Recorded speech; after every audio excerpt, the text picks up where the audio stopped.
May do video na megaw. Video ka le. Dala.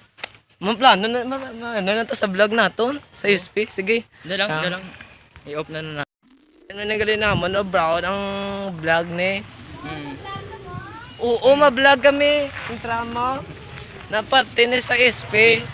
Ang parte ni ano, paano magkaon Korean food. Uy!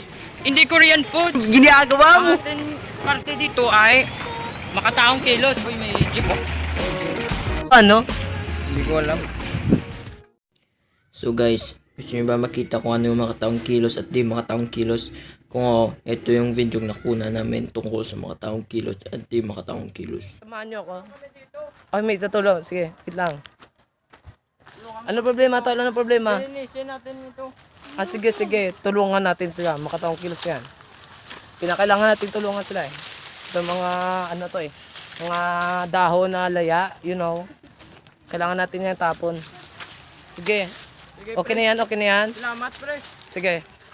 Sige, yan yung At ito naman yung hindi makataong kilos. Meg! Ano, Meg? Meg, pwede ka pa ngayon buleg, Meg? Meg, Sige, Meg. Pwede ka pa ngayon buleg? Sige, Meg. Pero gahan mo ko sang 20, Meg. Pambakal ko lang. Sige. Meg ka. Ano buleg din, Meg? Oh. Sige, pre. Mga boy lang yung basura pala. Sige, Meg. Garili mo, Meg. Oh. Ay, 20. 20 ang baho, Meg.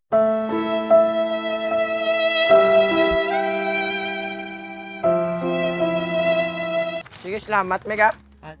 So guys, para mas maintindihan nyo ang anong kinabahan ng makataong kilos kag hindi makataong kilos.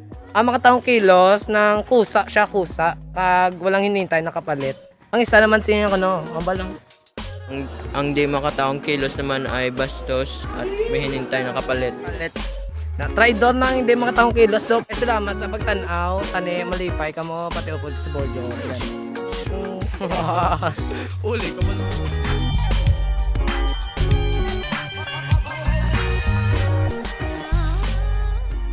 Ang tatanan gali.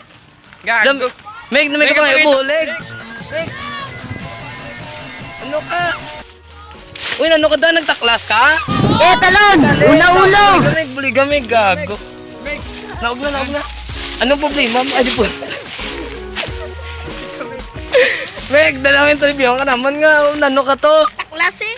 Hindi ka taklas ka. May straw mo? Ay. Meg, kabalo ka na, Meg. Lain na. Sige, okay ka lang. Pwede ka nakapuli. Halo, nang dami mga idol. 2 beses na yan! Sige na, Meg. Bye-bye.